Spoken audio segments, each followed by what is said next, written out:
What is up, ladies and gentlemen? It is your boy, the franchise player, Double B Bad Blood, joined once again by the mixologist himself, Mr. Chemical Julian. That dude in the chair right there, the Twitch superstar who just got himself a brand new condo. Oh, yeah. Your boy, in the background.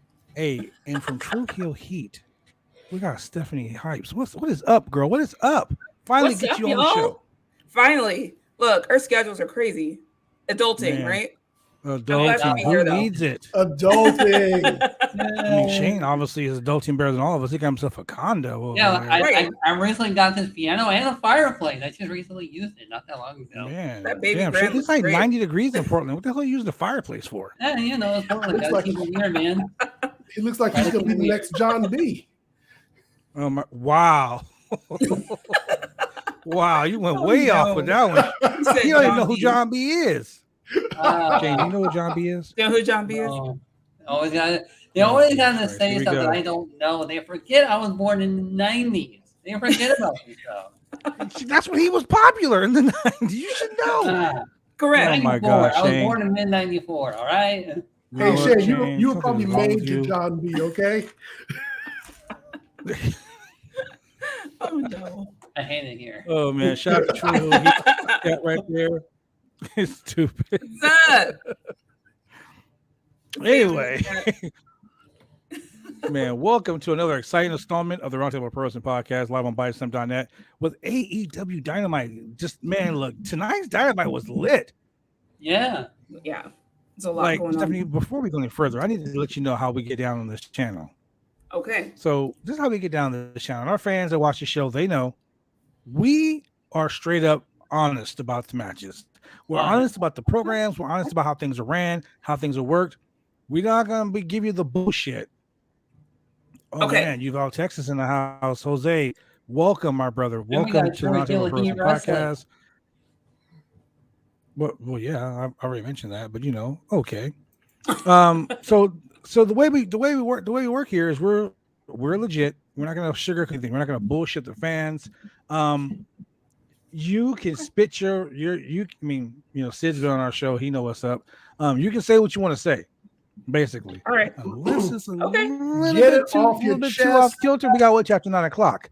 But hey, go ahead. We can get it in. Spit your opinion. Spit your feelings. I appreciate you guys giving me that go ahead because. All right. I got hot takes, baby. Hot takes. All right. So let me start this episode off with I didn't know that they were going to do the Casino Royale type of battle royal. I thought it was going to be just legit motherfuckers in the ring, just like throwing hands. But I thought so too. Casino Royale. This isn't a random episode of SmackDown where they do that. Come on now. Yeah, this is Wednesday night. This is where Real Wrestling is. Yeah. So the Casino Royale battle royal, the winner was going to face Jon Moxley tonight in the main event, and that winner of that match will go on to Forbidden Door to challenge the winner of the Goto versus Tanahashi match for the interim right over there. Yeah, for the AEW World Championship. So now, before we go any further, say, when that press release came out, this seemed like a very circuitous route to get to where we're trying to go to. It seemed almost like the 7 labors of Jericho, and I was like, I get it. Oh shit. I get that you're trying to like get as much out of the Forbidden Door as you can, and like maybe get as much of the dream matches, get as much Japan involvement as you can. Yeah, you're trying to take a bad situation with Punk being injured, and you're trying to get as much mileage out of it as possible. That's fine, but man, I mean, you're kind of dragging this out. I'm not I'll gonna lie, put you you guys. this way. It was very convoluted for me. Like, it was very complicated and confusing of what they were trying to say. Well, I just want to put out there. I am a WWE fan. I have recently gotten into AEW the last maybe 6 months, so I didn't know about the ranking system and all this stuff. So I was trying to figure out why Jon Moxley was automatically in the finals, and I was because Wardlow has more wins, but he wasn't even signed. And so I'm trying to figure all this out and read the statement that Julian's talking about. And if you're not an AEW diehard, you might get a little lost. And I was just like, all right, look, if it makes sense to y'all, it makes sense to me. Well, this is just me in a nutshell when it comes to this whole thing. I think that this whole Forbidden Door pay-per-view, them not advertising any of the matches, like for instance, tonight they talked about Hangman Page came out and was like, "Fuck it, I want a shot at the IWGP World Champion. I want a shot at Okada." Well, Okada's injured. Okada had been injured, and Okada already said he didn't want to come to the United States for Forbidden Door. So, are we going to have Okada drop the IWGP World Championship to Jay White, who's already in AEW, or what? Like, it's like when Stephanie, you have kids, Julian, you have kids. It's like when your kids are fighting, and then they come running to you and they say, "Hey, Dad, hey, Mom, blah blah blah blah blah blah." One thing I've learned is this: there's your truth, there's her truth, and then there's the truth. You know what I'm saying? So, whose fucking truth is it? Who booked this show? Tony, get your shit together, man. But here's the thing. So I'm reading between the lines here. So number one, fuck MJF. they're going straight with that storyline. They're like, hey, interim champion, most over guy we got. Fuck that dude. He ain't even sniffing at the title. No. Number two, Moxley. Were we going to get Moxley versus Punk? No one even mentioned that. Now, when you look at the ranking system, Moxley was up there, and Wardlow was up there too. But Wardlow comes out tonight and goes, "There's more than one championship. I want the TNT title." Why the fuck do you want the TNT title when you could be world champion? Well, so that was one of my problems with tonight. So I love Wardlow, first of all. Love him. Love the guy. But you literally just buried the interim world champion by saying you're the other top guy, right? You just said, "I don't care about it." And so why should we care? Pretty much. Why should we care? Hey, Stephanie, I got a question for you. Yeah. Is Wardlow over with you because of Wardlow or because MJF made him in the feud? Ooh, okay. That's a great question. The first answer is he's hot, but other than that, just kidding. Other than that, I have to say, to me, MJF really made him in that feud. Because I really get that people are chanting for Wardlow now because he's hot off his feud with MJF. Mm-hmm. I want to see how it goes in the future when he's by himself, just Wardlow. Because I remember when Wardlow first started, and he was like, before you were watching, when Wardlow was introduced, he was like attacking dudes in a parking lot roof. Oh, yeah, that's right. Mm-hmm. Like in a pair of loafers and like a dress shirt. And some Romeo in the chat. And it was like, Romeo! And it was like, who is this guy? And and they didn't really do nothing with him. They put him with MJF as his lackey, and then that story developed, which was great. Yeah. And I'm really wondering if this is Wardlow hot from chasing after MJF, but once that element is removed, is he still going to be as hot? What did you think of it? What did you think of his promo? Aside from obviously burying the interim world champion, what did you think? Like, he held his own, right? On the mic? And so exactly that. Is he pivoting away from the world title because he's so big that they think he's gonna be the de facto guy who's gonna destroy everybody, or because they don't think he can carry it? I took it That's a good question. It's a great question. I took it as, first of all, to Romeo's point as well, I did not like him saying, "I'm just okay not being in the Battle Royal." I would have liked it to be angled, "I just want to get my hands on Punk." Right? Like, that should have been the angle. You shouldn't necessarily say, "I don't care to be in the world title picture until Punk's back." Like, I would have just said, "You know what? All those guys did that, and maybe I'll go after that later, but I really want my hands on Punk." Like, that should have been the angle for that promo, and it just didn't come off that way. I don't know.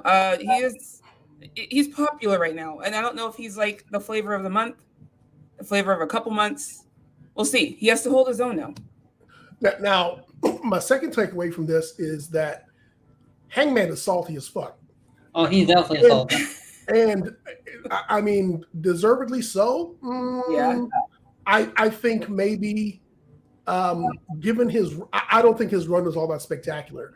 I was listening to another show that compared his championship run to Big E's championship run, and it just wasn't that spectacular. I would say less spectacular because you didn't see him on Good Morning America or at any live events really, displaying or promoting AEW. Yeah. But Hangman was like, well, I'm not getting a shot at the championship anytime soon, so I might as well just do blah, blah, blah. If I were him and I was a former champion, I'd be like, rematch clause, I don't care who's got it. I should be number one in line for it. Fuck Moxley. I just lost it. I'm the number one contender. Fuck all you guys. Get in line behind me. That's how it should went down. Yeah. So how does that ranking system work? Once he loses the championship, does he fall down to the bottom? Is that why? Okay, so Bad Blood, correct me if I'm wrong. If you are the champion and you just lost, you don't go to the back of the line. You get a rematch. No, you get a rematch. Yeah, you automatically get a rematch. Well, I mean, I don't know. So why don't know, wasn't he the one automatically instead of Mox? But Hangman's the talking thing that like, bothered me about this whole situation was just like Romeo said, like the promo came in there, he was like, well, I'm former world champion and I don't have a shot at the championship, so fuck it, I'm gonna go after someone else's belt. Bro, what the, really? It's just like, man, fuck it, I'm gonna go after Okada. It's like shit, man. I was driving my car, right? And I ran out of gas, but there ain't no gas station around, so I'm just gonna ride a bike. Motherfucker, put some gas in your car. What the fuck is going on here? Or better yet, if I was Hangman, I'd be like, give me back the title.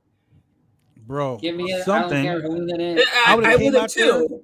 I'd be like, let me be interim champion. A fucking rematch right now. Someone actually said that people were actually kind of not upset, but confused why they just didn't let. I don't know how long Punk's going to be out, but why they didn't just let him drop the title until he's back, whether it's a month or 2 months or whatever, and just either give it back to Hangman or do a whole match for whatever. But they were like, why don't you just let him drop it and he fights for it when he gets back? Like, so this whole interim title thing, I completely disagree with. I fucking hate it. Yeah, I hate it. And I put it up there with Nakamura not defending the IC title for 6 months. Yes, that's insane to me. Insane to me. Yeah, he didn't even defend that title once. Every time they put a title, this isn't about AEW Dynamite, but every time they put a title on Nakamura, they do this. They do exactly that. He either doesn't defend it, or you see him just come out and dance to a song, and then he goes back to the back, and I'm like, for fucking what? Why? Like, I love the song. The most over part. He was the most over part of the whole gimmick. No, and that says something. Doing the air guitar was the most over part. So, and that says something. Right there. Freddie Mercury. Yeah, I know. Stephanie, we tore apart that episode of SmackDown when he just came out to do that. When him and Boogs came out and danced around the ring and left, we were like, I was so lost. Like, again, this isn't about Dynamite, folks, but I was so lost because I thought when they came back from commercial, Nakamura was gonna have a match, and then he was just gone, and something else happened. I'm like, it's not wrong. Where did he go? And everyone was like, he just had his music for the crowd pop and to get the crowd excited, and they took him back, and I'm like, wow. So go back to AEW. I mean, neither Hangman is not part of New Japan. So who is he to walk into a New Japan ring and be like, hey, I know there's some other dudes here in line waiting to fight Okada, but nah, it's me. Right. They're like, you ain't no Super Junior. You damn sure ain't no Super Junior. You ain't been in you know that guy who just won the Super Junior? Yeah, fuck him. Give me that. Where were you at Wrestle Kingdom? You ain't done shit. And that's basically what Adam Cole said. Adam Cole said almost basically that. He was like, no. Adam Cole look.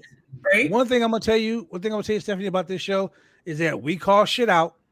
We get no fucks. Hold on, let me look at my bank account real quick. Yep, no fucks in there either. No fucks in there either. Look.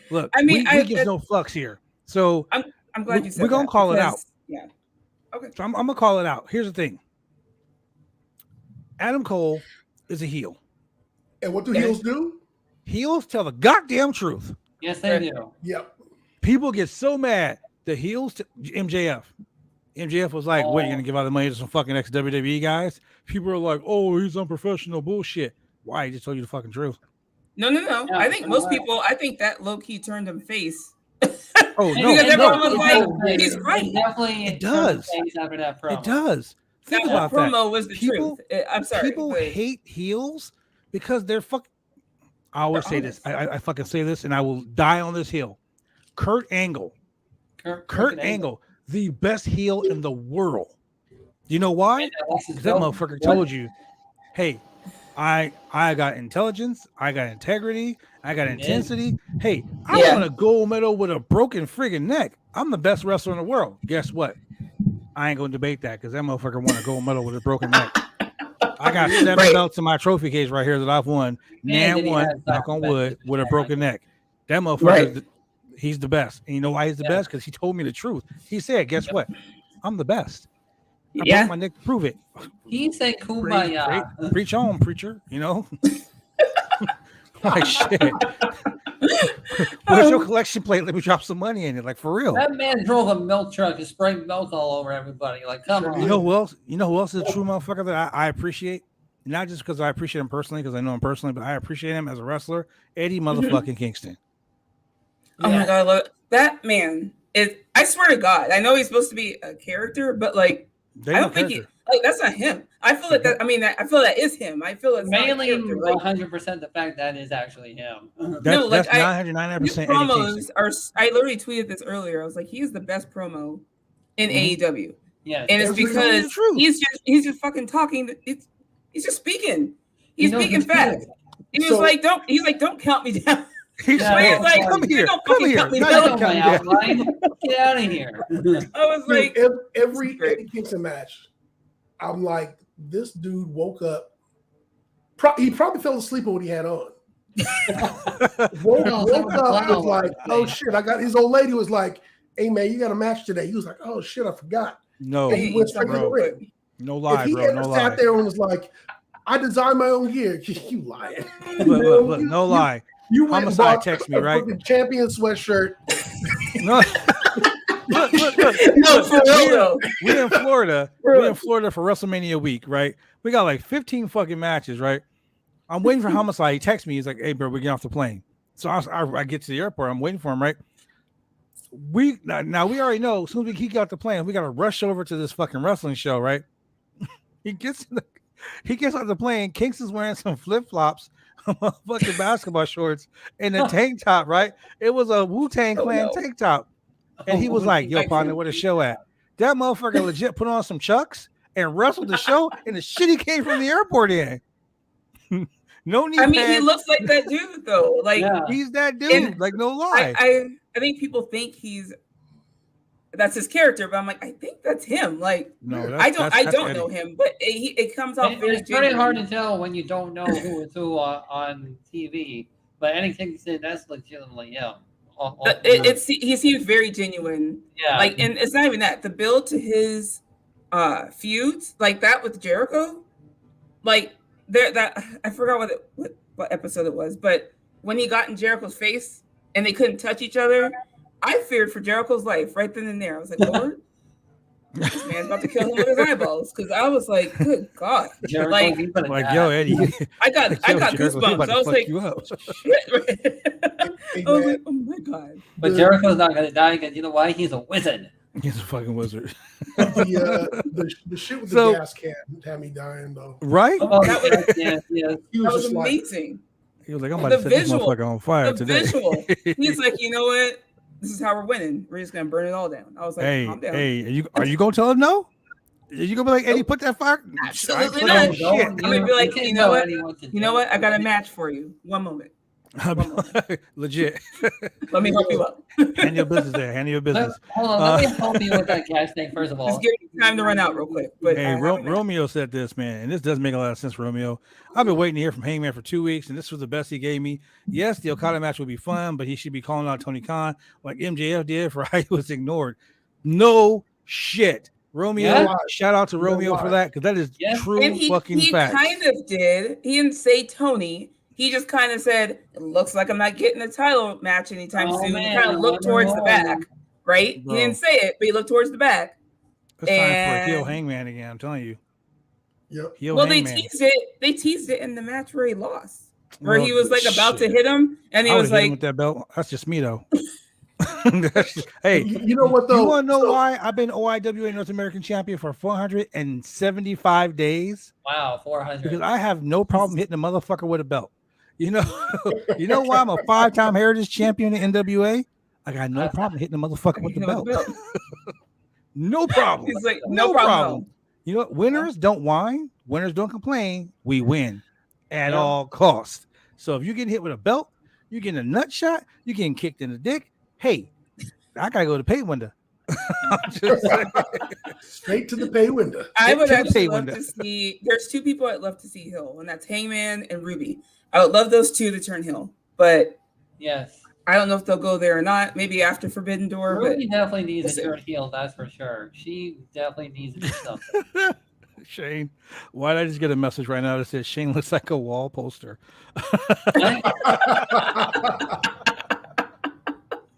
What are you talking about? Oh, shout out to wall posters everywhere. Shane looks like you should just pose the whole time, like. Be like okay. There you go. Oh shit, that's Shane's prison pose right there. Oh no. All right, so getting back to this battle royal, man. Look, why you got spots in the battle royal? I just spots in the battle royal I'll never understand. The tope suicida Darby Allin did, the friggin' the Canadian Destroyer. Why are these moves inside of a battle royal? Look, just get their ass over the damn road. You know what? I wouldn't. If I was a wrestler, if I wasn't able to wrestle, I would not even do a Canadian Destroyer because it's such a clusterfuck of a match to do that shit. Yes, the fact that I got a Snapchat message earlier that said, "This is what I think of when Shane says big meaty men slapping meat." Oh man, the whole thing full of dudes beating the shit out of each other. But I like the fact that they did this whole Casino Royale, the aces, I mean the spades, the clubs, the diamonds, the hearts. But the Joker, come on, man. Miro wasn't in this fucking battle royal. Okay, why? So wait, I complained as well. I said Miro and Malachi were missing, and I was like, why aren't they in this match? And then they announced that the tournament. I get it. But you could have debuted someone. See, here's my thing with Tony Khan. Tony, shout out to Tony Khan. You're watching, because every time we say some shit on the show, it shows up on Dynamite the week or two later. So I know you're watching. So shout out to Tony Khan, TK, shoot that con coin. My bank account waiting for it. But but here's my thing. Stop hyping us so hyped up that we automatically expect some cool shit when you get, we got a Joker coming. Bro, is it gonna be Johnny Mundo again?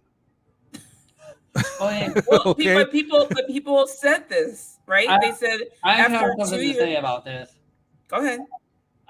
They didn't really say there was going to be a surprise for this type of Joker. They just said there was going to be a Joker. You're conditioned to that. But you're conditioned. That's what I'm saying. This is the problem that people were saying eventually is going to happen. He had, for 2 years straight, surprise after surprise, like big names, big surprises. And they're like, eventually that's going to run its course. And he has to use roster he has. Correct. Yes, Andrade was coming back. We hadn't seen him in a couple weeks. Why didn't he let Rouge show up? Like you did. You showed Rouge on the fucking last week. People did say they need a cool down on the surprises. And once they got that, and I've seen on the internet already that why didn't anybody do show up? Because you guys were the one that didn't want any more surprises. So we got someone we haven't seen in a while, like Andrade. And me, I was really happy for Andrade for being in that battle royal. Because he really showed up and shit in that match tonight. Bro, and the fact that Jim Ross, salty as fuck, all Mr. Lowry season saw Jim Ross was like, yeah, he took some time off because he was getting married. You know, he married something like a princess or some queen. Dude, just fucking say her name, dude. Like you could have been like, you know, he's married. You know, he married some girl. You could have called. It's not like the Flairs are like he married Ashley. Like, you know, married some girl. Yep. This isn't WWE where they got to come up with a fucking story. Oh, this guy fucking was at the local medical facility for 16 it's not months. even that. They acknowledged, both WWE and AEW acknowledged he got married to Charlotte. They even said congratulations to Andrade and Charlotte Flair. So I'm like, you guys already acknowledged that you know who he's marrying. Just say it on TV. That's not Jim the Ross big a salty motherfucker. I just gotta say that right now. Dude, he's just upset that he found that he has a legitimate son out there. Don't blame him about that. Hey, so sidebar here. Speaking of making up stories and silly shit, did you read the story about WWE possibly bringing in Morrissey as Edge's brother? I mean, yes, I have. I did not read that. I heard of it. Yeah, I did. What? I mean, I'd pop to see Morrissey again. I was a huge fan of their tag team, but Edge's brother? As Edge's brother? No. This is some saber-tooth. It could have been weird. I mean, they had Shelton Benjamin's grandma. I mean, Shelton Benjamin's mama on there slopping soup and shit. And they had Bobby Lashley's sisters. I really enjoyed that. Which Bobby was Matt Lashley's Caster, sisters. by the way. Yeah, exactly. Yo, listen. Speaking of Max Caster, shout out to Max Caster for coming out tonight talking all that shit. I was like, get your ass in the ring, please. I love the way Max Caster talks shit. But the line that really fucked me up was like, the only guns that don't need to be the only guns that don't need to be banned are these guns right here. And I was like, shut the fuck up. Right. I was like, really? Man. He said you can't Yeah, talk and then- about The crowd didn't know straight, man. if they showed the crowd. They showed the crowd, and the crowd was like, wait, I think. Right? Yeah, the crowd stopped. Yeah. Like, wait a minute, what? What should We we be talking like that shit. Should we cheer? But the I don't know people what that to I'm do. really impressed with in this battle royal, I gotta say real quick, I'm not really like a Swerve Strickland guy. Like I talk about on the show, I think it's over fucking rated. Only because I've been up here in the Northwest for a long time, so I know what I how know it is, they're right? fucking rated. You know. But I kind of think it's overrated a little bit. But him and Keith Lee, bro, Keith Lee came in and just started slapping people around. I love it. Man, Ricky Starks. oh my god, I love him so much. Yeah. Shout out to my boy Ricky Starks. Love him. Gotta give him Who one. has a fantastic Um, spear, by the way. Bro, he came in and it was on and cracking. Ricky Starks was fucking people up. Hell, I love He Ricky ran Starks. into the ring and just started hitting And him and everybody. Hobbs, Like, ooh. If they didn't, right. I I was wanted mad. them to win a double. or Yeah, nothing. we were mad. I I thought was for like sure mad. they were gonna win. I did too. But I Tony wanted- Nese eliminated by Keith Lee. That was funny. What's up man. with Swerve throwing out Keith Lee though? It's Right? Was that a like look respect, but every man for themselves, or is this like a F you? I'm It was done. a respect. Because Swerve he posted on Twitter was saying he is a dead weight. I think is what he said about Keith Lee. Ooh, shit. I was like, oh wait, where is it at? Hold on. Swerving. He Wow. said, right, They right just here. came up with the t-shirts. What the hell? They showed him. It's the clip of him throwing him over the ropes, and he put ... dead weight. Wow. Oh, Dun. yeah. So I'm like, are they breaking him up already? No, I know. Is he gonna join Team Taz? Oof. Is Dante Martin gonna be his new partner? Because Dante Martin had like 732 partners in the last year. Yeah, seriously. And look, I gotta say this about Dante Martin. You're not tough, kid. Stop coming to the ring like you fucking. I know. I'm gonna fuck somebody up. I will slap the taste out of your Minnesota mouth. Okay, stop that shit, Dante. Comb your fucking hair, shave your nappy beard, and if, you want. He said, "Shave your nappy beard." I mean, you show up and you show out. I love it. I mean, don't get me wrong. Dante Martin's a fucking amazing talent, but Right. he needs to rein it down a little bit. Like he needs to find a lane. Find a lane, Dante Martin, And stay in it. and stay in that motherfucker, man. The people that Please. impressed me in that match, I love Ray Phoenix, man. Ray Phoenix. That man shows out. I think I was watching him and Yuta most of the time. The moment they got in the ring, I think I was just watching the two of them. I'm like, holy crap! I didn't forgot anyone else was in the ring. To be honest. Anytime when you have either Dante Martin against Ray Phoenix, they're not going to touch the ground. It's a long They hover. Yeah, Look, they were just hover. floating They're the whole crazy. time. Yeah. So this is the order of elimination. John Silver eliminated by Powerhouse Hobbs. Daniel Garcia eliminated by Eddie Kingston. Eddie Kingston eliminated by Jake Hager. Jake Hager eliminated by Willard Yuta. Takashi and Hobbs go back and forth. The fucking forearms between these guys. Wow. Like I got a concussion watching them. It was I was like, oh shit, I gotta go get some aspirin. Like, damn, like they piss at each other. But then Takeshi, I cannot say his fucking name. The dude from New Japan. You can do it. Yeah. Yeah. Come on, you can do it. Takashi. Fuck it. Takashi. That's it. That's his name now. Takashi. We're going with it. He got rid of both. He got eliminated by Powerhouse Hobbs and Ricky Stark at the same time. Dante Martin got eliminated by Powerhouse Hobbs and Starks, who they just mowed his ass off the apron. Well, by the way, can we appreciate Powerhouse's Hobbs Spinebuster a little bit? Oh my god. Yeah. A whole lot. Anderson-esque. And that has to hurt. Like, it just has to. I know they learn how to land these things, but it looks like it hurts. I'm sorry. Yeah. Look, let me tell you something. I've been wrestling literally almost 30 years. In 1 week, well, 8 days from today will be 30 years that I've been a wrestler. 30. There is no fucking way taking a spine buster doesn't hurt. Trust me. I was like, it just looks like it hurts. All of it hurts. Ladies and gentlemen, all of it hurts. I get body slam, I suplex someone, I get chopped, I get kicked, I trip into the ring. Guess what? It all hurts. Everything hurts. Even hitting the ropes. Running the ropes hurts too. People don't get it. Right. But Swerve and Dante Martin, they attack. Swerve and Darby attacked Andrade. Ricky Starks was eliminated by Ray Phoenix, which was crazy. Bobby Fish got eliminated Darby Allin, which, okay, whatever. Swerve, talks about his tag team partner. Can we also say that Darby Allin got eliminated twice? Yeah, right? Yeah. Yeah, I saw that. I was like, what? But Darby got eliminated by Bobby Fish, and then Darby got eliminated again by Shane Strickland. That's a bullshit. So was it the first one a mistake? Is that what happened?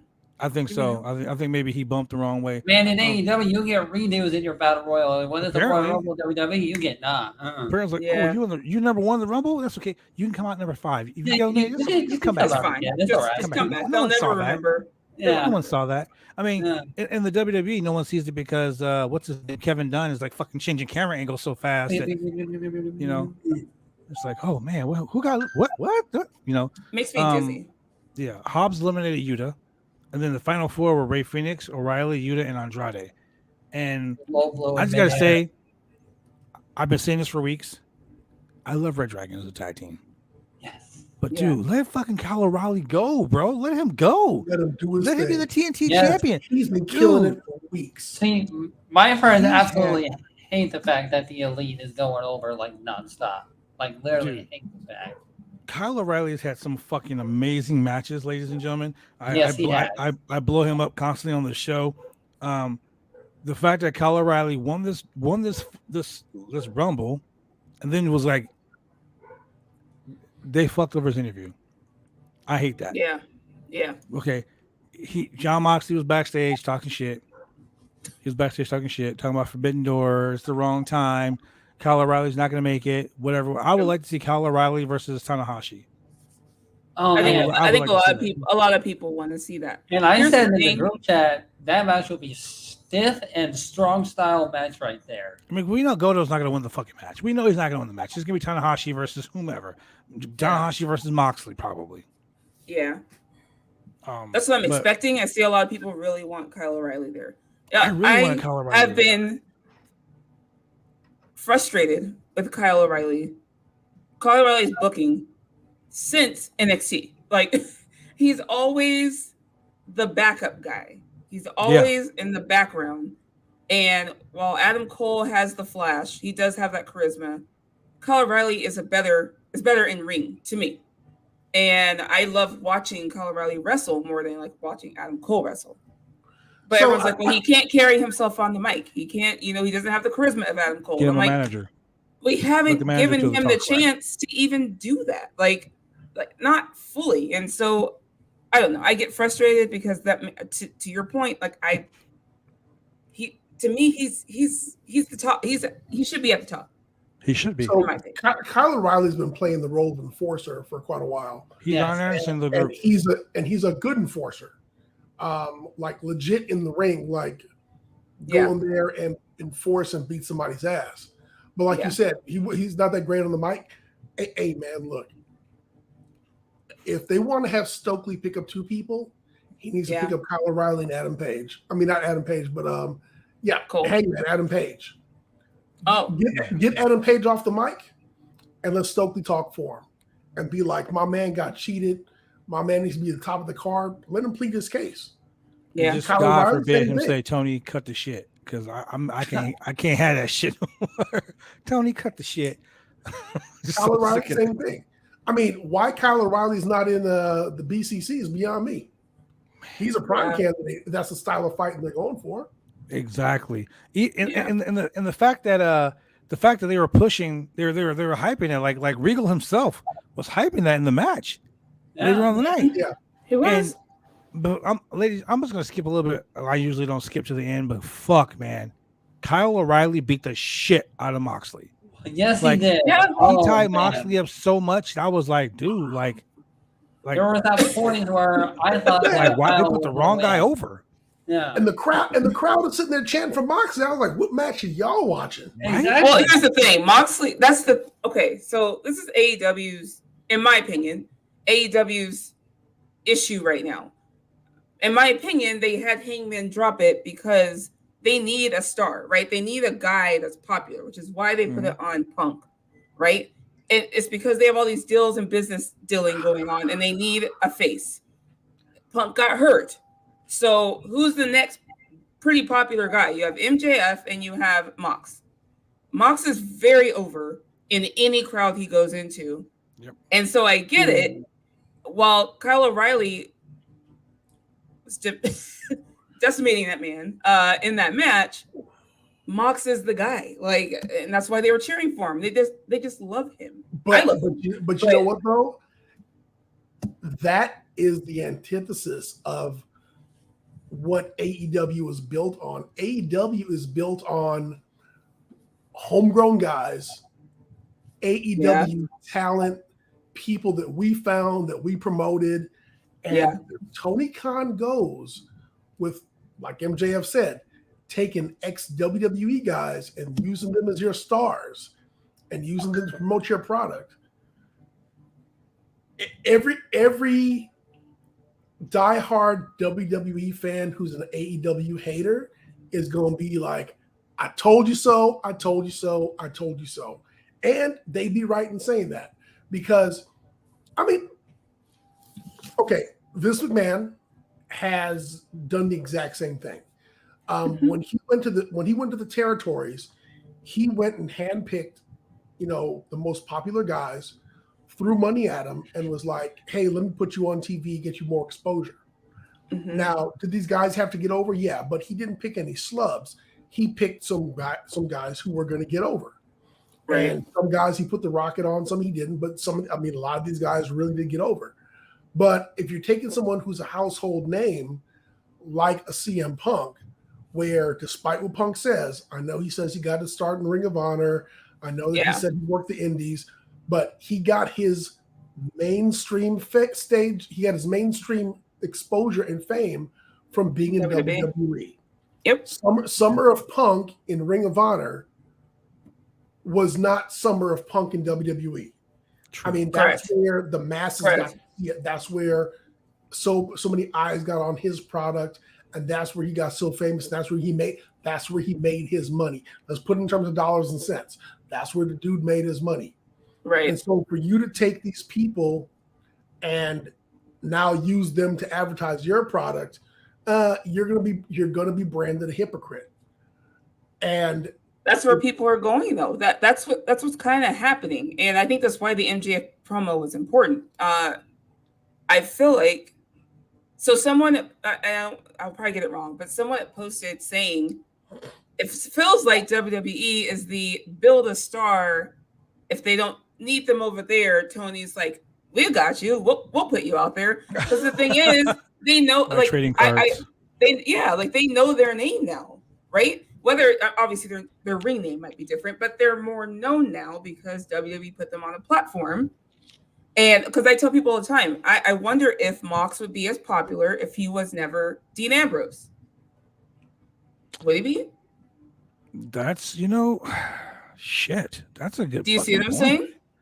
I No, hate to say it, like, ladies I mean, and you're gentlemen. That's a absolutely real right, good because point. Yeah. he never would have gotten that mainstream exposure, and that's what it is. Because as good of a product as Impact is, I think Impact is a great product. Impact does not have that primetime slot. They don't have those eyes on the product. As good of a product as Ring of Honor is, when Ring of Honor was on TV, they didn't have a primetime slot, and you had to search to find them on Sling TV. I mean, if you didn't set record, you wouldn't go watch the show.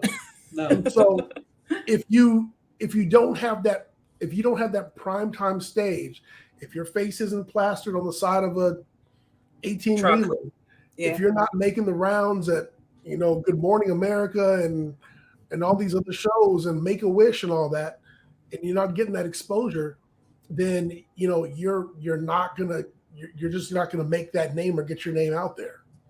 And so, speaking of exposure, let me do this real quick. Shout out to my nephew Nathaniel, who just graduated middle school. I mean, going to congratulations! Middle school, shout out to my boy. Shout out to Mike Oh, Roses too, Nathaniel. man. Shout out to Mike Roses too. Mike Roses is having a little bit of a issue right now, and he watches the podcast a lot, and he says things are going pretty bad for him. But dude, like I always say, man, there are people that can help you. There are people that are always there. I'm glad to see that you're actually on the line right now with the suicide prevention lifeline. Stay on the line, man. And I mean, I know the wait might be long, but it's worth it. Trust me, I promise you. So shout out to you for taking that step, because sometimes it's really hard to do when you're by yourself.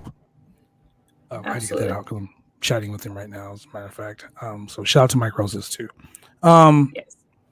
But hey, let's talk about the match stealer of the night. Oh man. Fuck me sideways, bro. Buddy Matthews and Pac for the All-Atlantic Championship match. Okay, first of all, before we go there, what do you think about the title? Okay, so I'm not happy with the name. I have something to say. Yeah, I don't like the name because I'm not happy with the name. Australia. So at first, someone was like, "Why?" And I'm like, "Well, a lot of countries are over the Atlantic. Australia's not, though, right? Canada's not. Mexico's not. Mexico's not. So it's one of those things where it's like, why did they name it that? I like the posted idea on Twitter.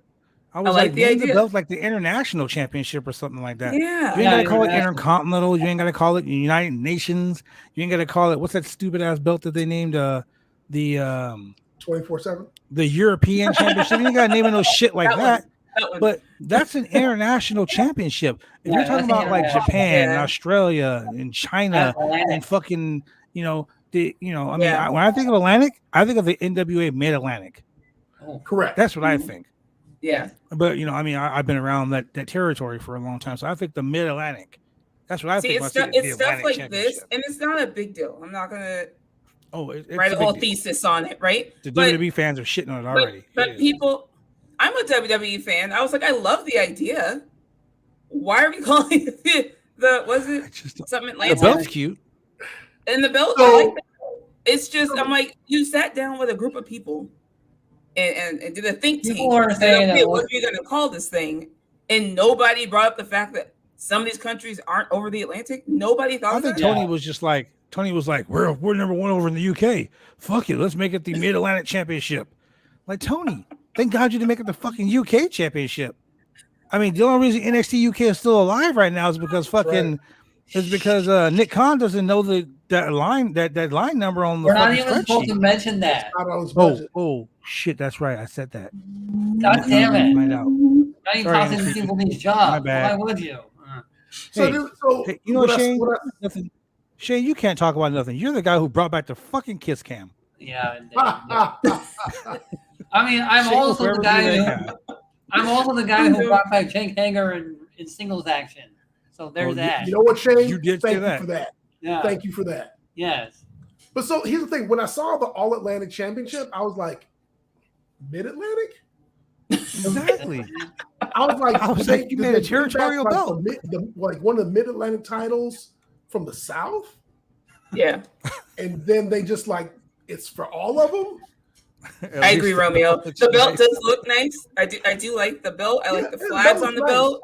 And when I saw the belt, I was like, oh, okay. I was like, so it's all going to be, countries across the Atlantic. And then when they showed Buddy Matthews Australia, I'm like, now that's not across the Atlantic.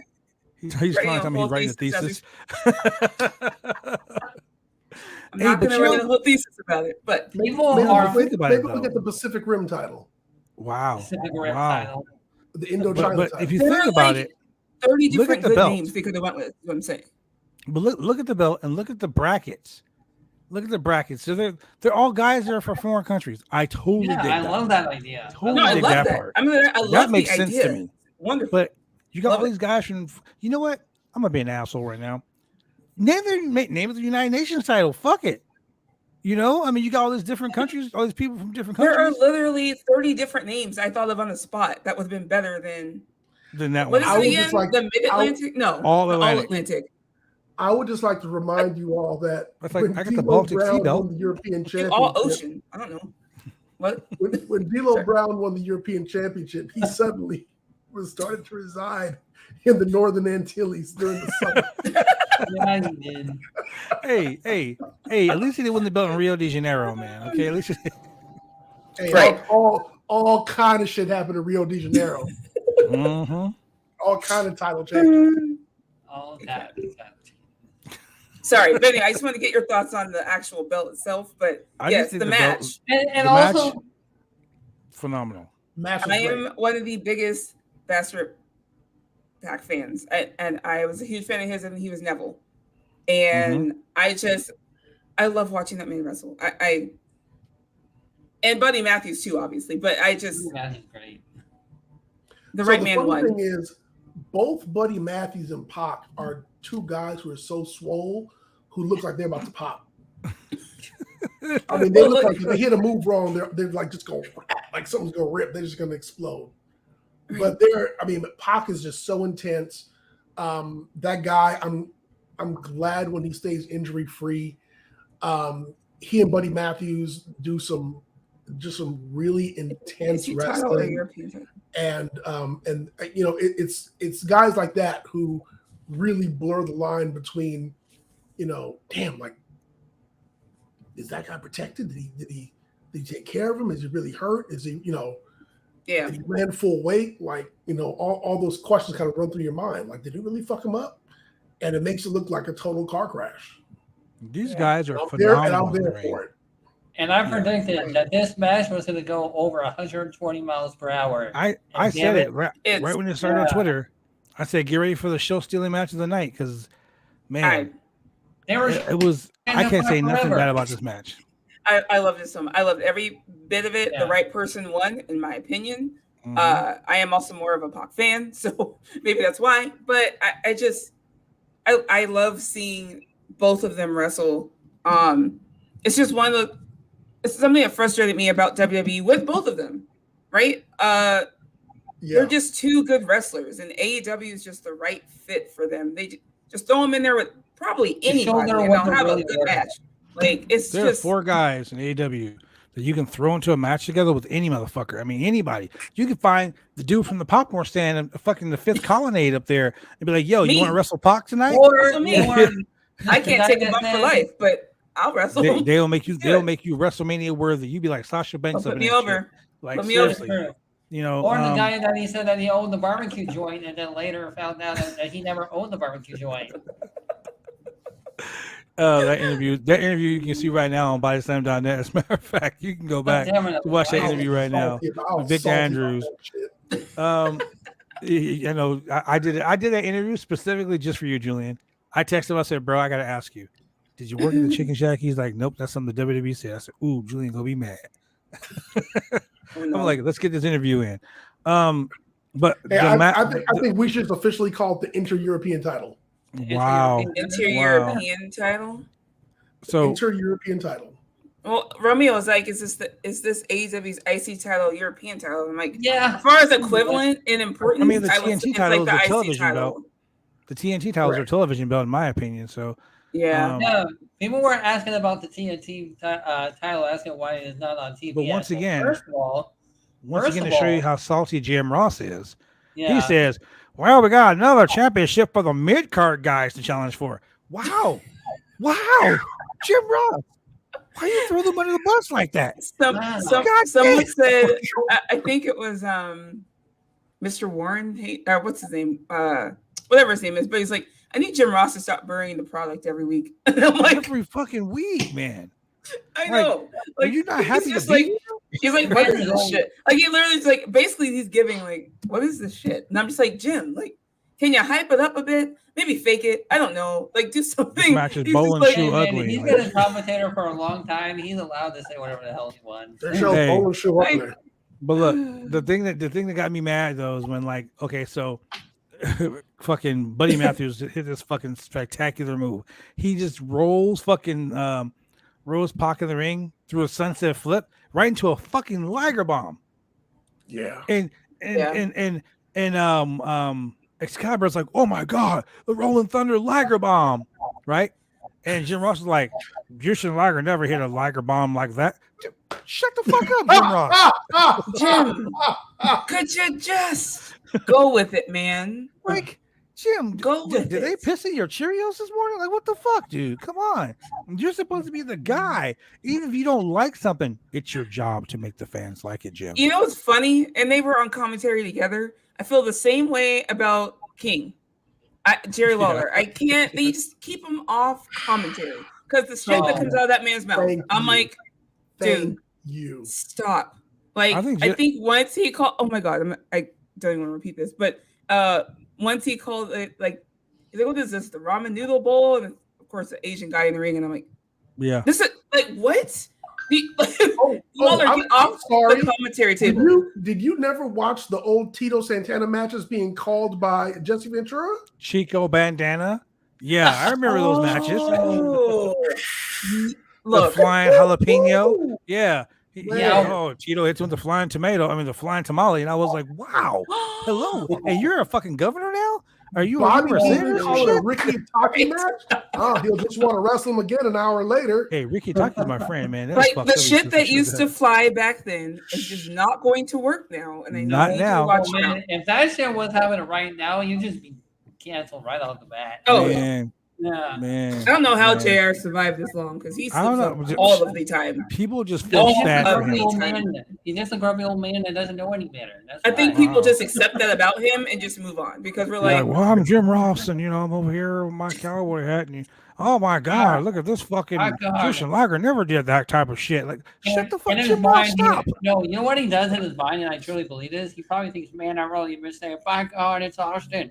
By God, it's Austin. I really miss seeing that. By God." He can still say it. It's Austin Gunn. Austin There you Gunn. My God, it's There Billy you go. Gunn's kid, The Austin. Ash Boys, the Ash Clan, are about Damn to it, sit Kitty, here he has a themselves. By family. God. oh, JR. Jesus.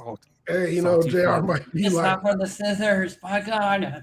y'all know it's February, and I must say, I'm as happy as anybody else to see these colors succeeding in the ring.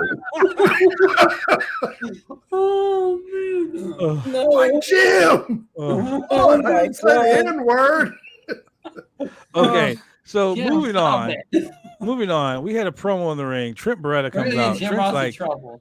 Trent's like, yo, I miss my I'm bummed best out. friend. We didn't win the Ring of Honor tag team belts. And FTR, y'all need to come out here so we can talk about this shit. Of course, FTR comes out. And Cash is like, yo, man, that doesn't sit well with us either. But your partner ain't here right now. I'm thinking they're about to beat your ass, Trent. He's like, this is best. Jim Ross, once again, this is best friends week. And his friends ain't here. Wow, motherfucker. Thanks for putting that shit out. Yeah. Yeah, friends, Anti-social Ross, ass. But yeah, so the fact Dax with the whole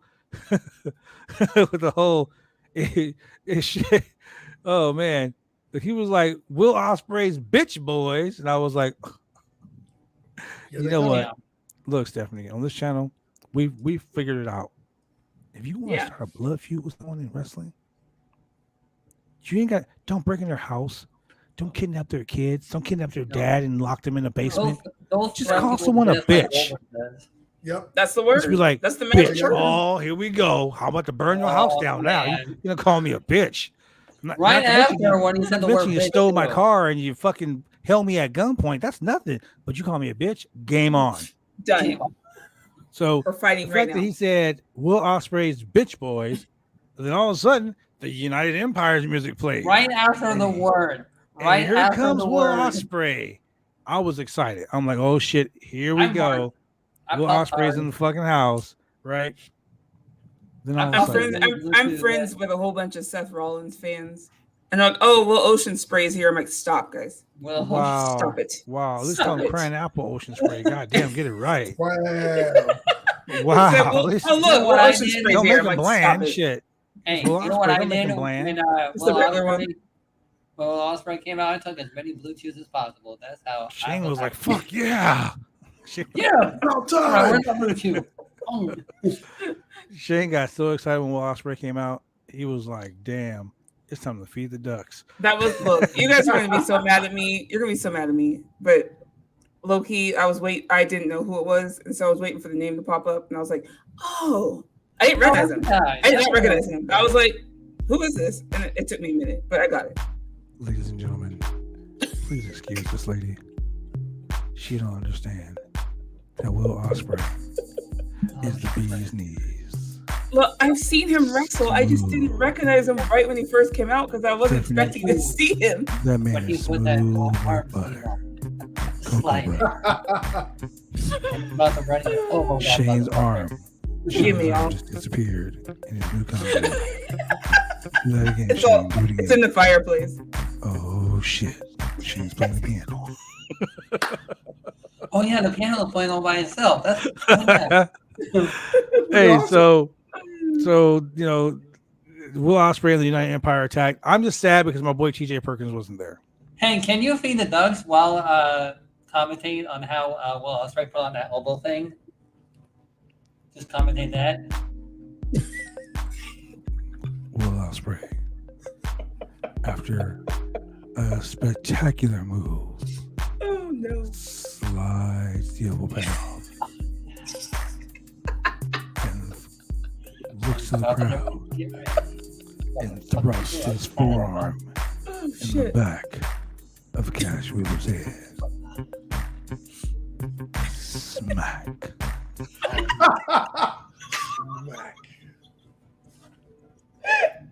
Oh. And then after that. Oh, fuck me, man. I haven't drank anything today. This that's a flip right there. Oh, shit. I can't do this. So after that, we go backstage. Kyle O'Reilly's with Tony Schiavone.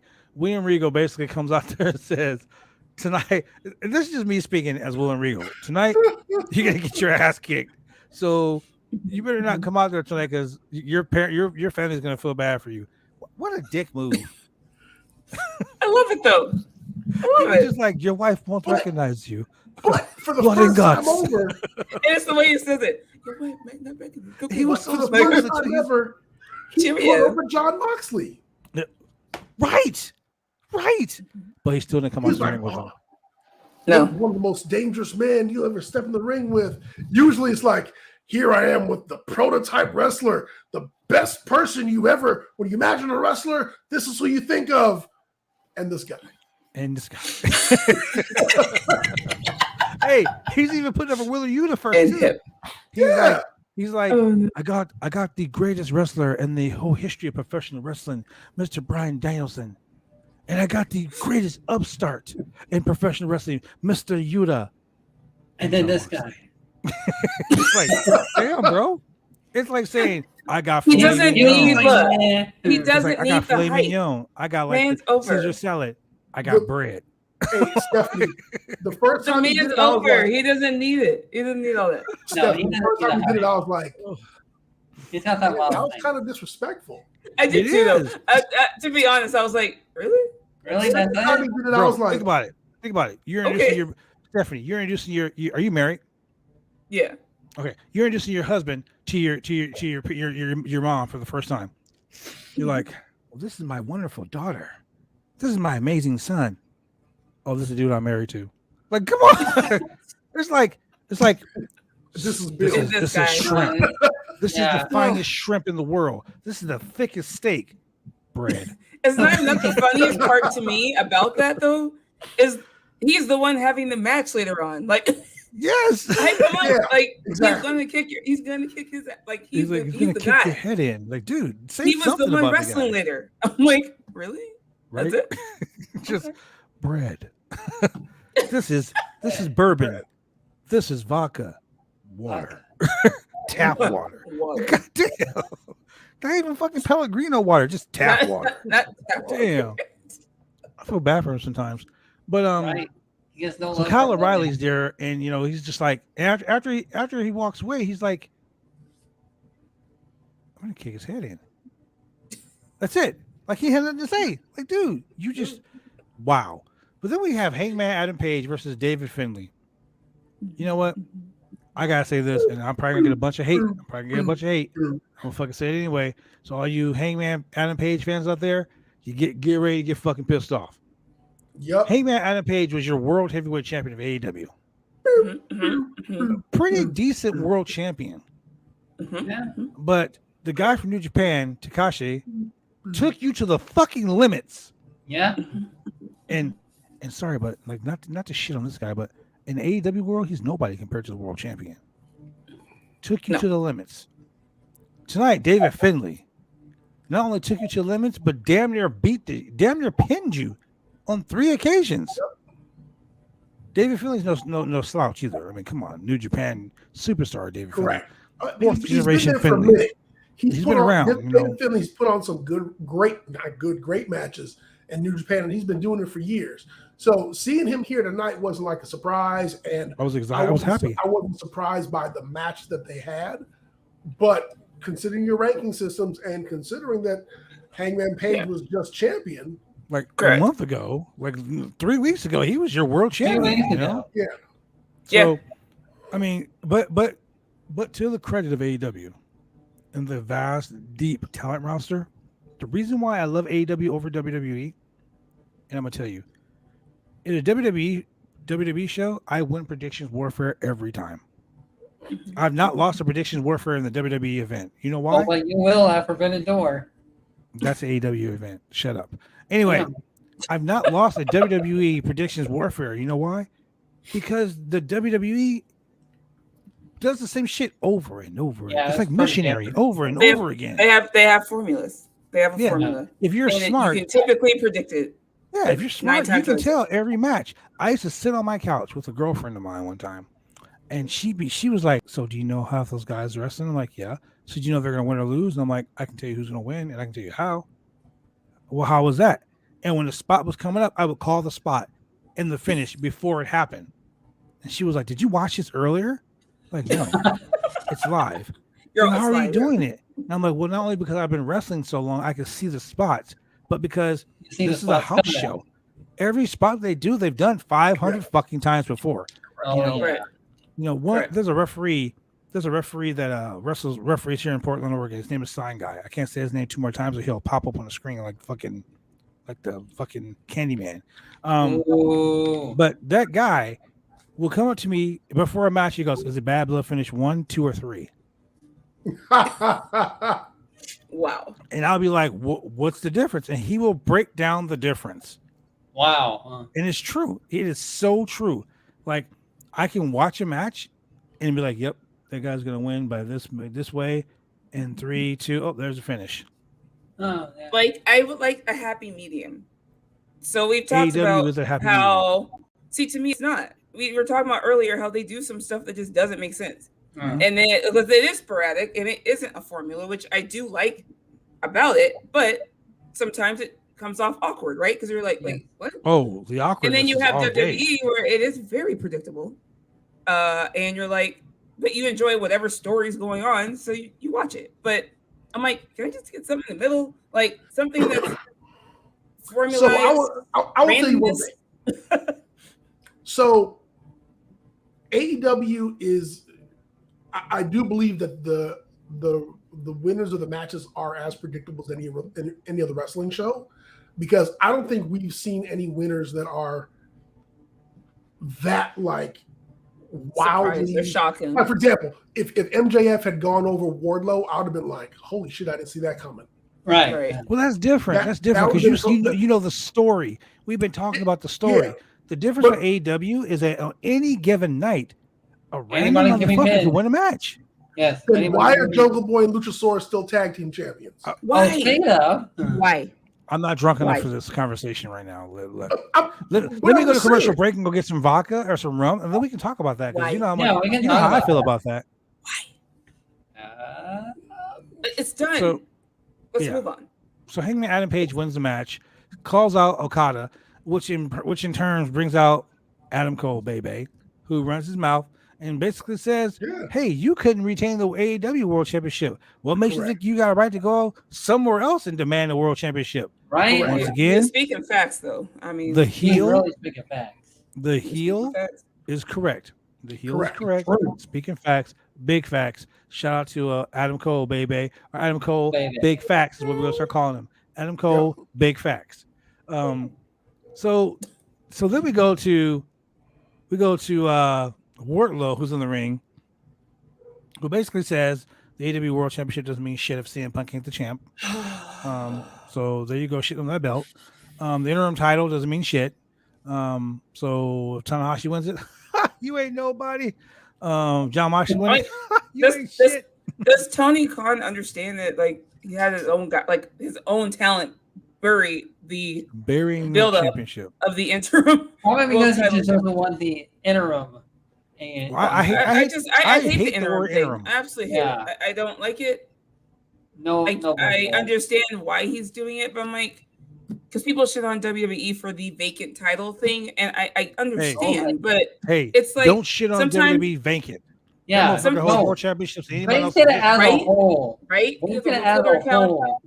I just Did you see on Twitter that the WWE fake account tweeted, "Hey, AEW has a All Atlantic Championship."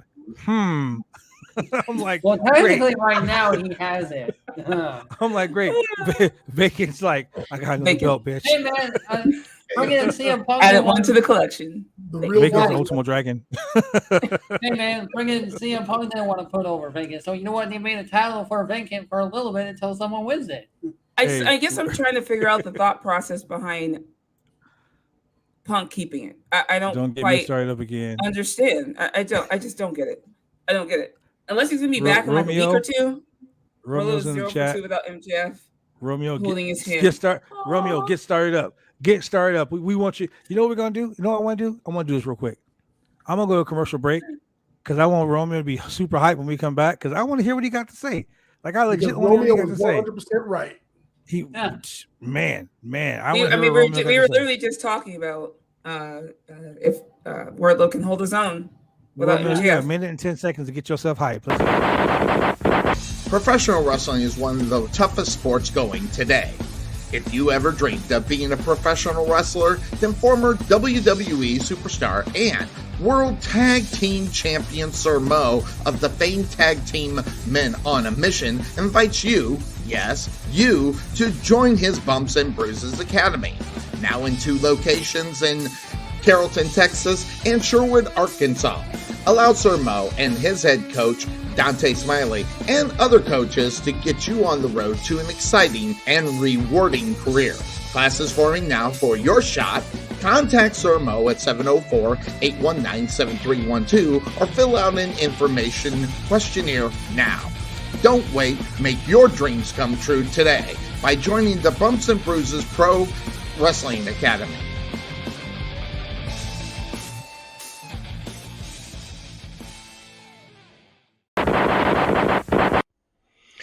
Hi, this is James Beard with SWE Fury, and you're watching the Roundtable Pro Wrestling Podcast. And we are back, ladies and gentlemen. Look, man, Chemical Julian is gone. Stephanie's gone. Wait, there's Julian. Oh, there. I see we got some chats here. Let's see. Oh, what the fuck, Tony Khan? Hey, I got a question for you. Shoot. I'm gonna wait for Stephanie to come back. I'm gonna wait for Stephanie There to come she back. is. There she is.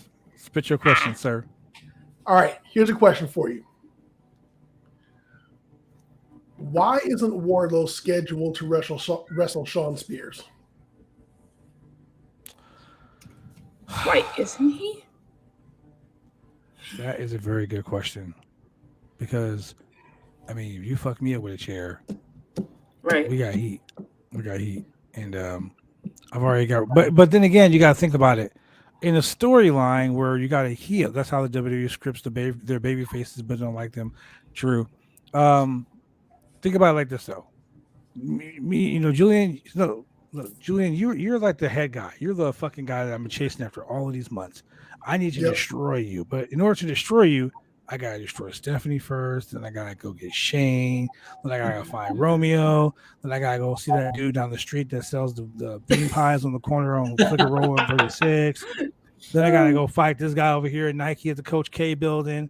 Then I gotta slap this dude around until I finally get my hands on you. So if I finally got my hands on you, then why do I gotta go back and get Stephanie again and get Shane again? It's done.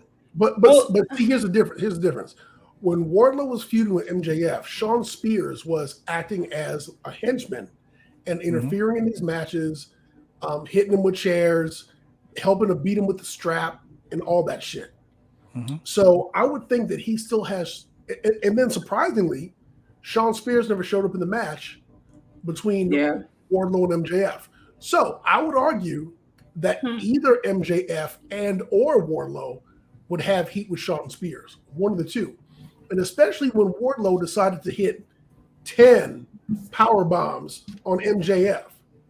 Yeah. So Shawn Spears is on his mind. So why aren't those two? I mean, that would be like a logical kind of clean up the bodies in the feud kind of thing to just kind of like finish completing the circle and finish it off. Well, let me my only answer would be, well, two answers. One, I think the Punk thing obviously threw a wrench in some creative plans in general. Yes. Because I don't know if Wardlow was going to go after Punk next, if he was still champion. But maybe he just didn't see Shawn Spears as that important. So this is the way wrestling works. And I'm going to speak to you from a booker's mind, okay? This is why I booked the most successful show in Portland for fucking many years. Fans want to see Julian get his hands on me. So every week, I'm going to do some heinous shit to where Julian almost gets his hands on me. And I get away. Every week. So fans are like, ooh, I'm going to come back next week to watch this guy get his ass whooped. You don't get your ass whooped? What happened? Oh, we got to come back next week to watch him get his ass whooped. So when you finally get that comeuppance, you're like fans are like, Julian, kill him. When you finally kill me and it's done, fans are like, okay, now what? I'm not gonna be like, go back and get Shane now, because Shane was instigating the whole thing the whole time. Right. I don't give a shit about that anymore. Fans are. I describe wrestling to people who don't watch wrestling as a male-based soap opera. I don't think fans don't care anymore, because to me that's part of booking, right? You have to make fans care. So to me, MJF said it best. they remember everything Shane Spears did. You have to remind people, remember all that shit Shane Spears did to Wardlow? All right, well, now it's on. Because as soon as you start reminding people of that, they're going to go, and it's a great squash match for Wardlow to just continue to build him. So why not do it? Why not? And maybe they are, and they haven't gotten there yet. I don't know. But, I mean, maybe we'll see it on Dark Elevation or Dark, or maybe even Rampage. Who knows? Rampage, maybe. Yeah, Rampage is the hottest hour of wrestling in the week. Hottest hour. It's real wrestling for like a whole hour. Fast and Furious. Fast and Furious, like Shane with his blue chew. Just Fast and Furious. So a match that wasn't Fast and Furious was the AEW Women's World Championship match. Thunder Rosa, friend of the channel, versus Marina Shafir. First of all, I love Rosa. I love her so much. I love Rosa. We talked before this show a bit. I could do a whole show about how I would book Thunder Rosa as champion, because it has been underwhelming, and not at all her fault. No. But one of my suggestions was have her defend the title on Dynamite. Have her be a prominent part of your show. She should be equivalent to your AEW World Champion, right? Yes. They start this whole thing they made this match off TV, online. Nobody even knew about it unless you happen to be on Twitter, right? And they have a match. Marina shows up. She had an open challenge, and you had one woman show up. So when you say Just have to an answer open that. challenge, 6 women should have came out and they should have did a contenders match. And there's about 18 million other things they could have done here, right? And had you know what? Thunder Rosa Not on even a contenders commentary. match. I mean, just like 6 women show up, they argue about who's going to fight her, and the first one down in the ring wins, and they lock the rest of the. Yeah, first that's one down the NXT. ring. I'm That's just saying, NXT. it should have been a prominent part of the show, the build to this match, right? You have to give a shit, number one. And 2, the match itself. I felt like Thunder Rosa got a little buried here tonight. Well, of course, because Salty has Jim Ross on commentary. Oh, that Oh move my was God. bowling shoe ugly. It was, No, it was the line of and he was right, don't get me wrong, but as the commentator, I feel like you shouldn't say it. And he said, what was it? Oh, these two are this match. This is almost an awkward match. I'm like, Yeah. why would you say that? Oh, he said their styles are two very awkward, Well, he awkward cleaned it up. styles. Because he stopped. He's like, this is an awkward match. And then he was like, because their styles are so different. Like, he tried to cover himself. And I'm like, I wouldn't word it that way. I would just say, man, these women have 2 different styles. And, they're both trying different things. There's different ways to hype things up on commentary. And the way he said it is like, this is an awkward match. Like, we're like, really? He So, made it awkward. In my opinion, he made that whole match awkward as fuck. 'Cause Correct. I was watching that match. Awkward. And I mean, here's the thing about professional wrestling. The art of professional wrestling is making it look real. Yep. Yeah. You have Yeah. 2, and they hyped up their MMA backgrounds. Yep. They hyped up the fact that Marina Shafir was like a taekwondo. She took judo and all that stuff. So they're hyping it up. But Jim Ross, you salty ass old man, dude, stop burying the fucking talent, because he buried the shit out of this whole segment. He did. Yeah, he really And did. So- there's been rumors that, even by the time that I think I reported on that Rosa is unhappy with the way she's being produced and, I believe presented it. as a champion. I believe it. So Absolutely. me personally, if I'm your champion, look. This is the Shinsuke Nakamura gimmick. Give him the championship. Give her the championship. Don't do shit with her.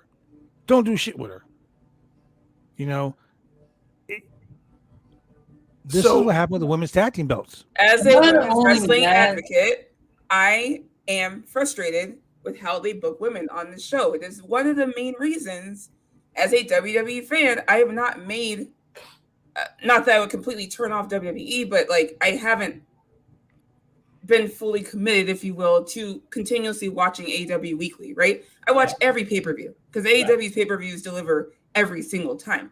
Love them. But weekly watching, sometimes I catch it live, sometimes I don't. I'll watch it later, whatever. But it's one of the reasons why I can't fully get into it, because the women are what drive me to watch the product. And the way they book women, it's just so lackluster, and it frustrates me. And I wanted, a lot of us wanted Thunder Rosa as champion. They gave it to her, and I'm like, yes. But they booked her better before she was champion. And I'm like, Rosa had a What are lot we of doing? time before she was champion. what? So Stephanie, let's put a pin in that just real quick about why you watch wrestling shows for women's wrestling. I want to come back to that for a second. Yeah. Here's a key difference.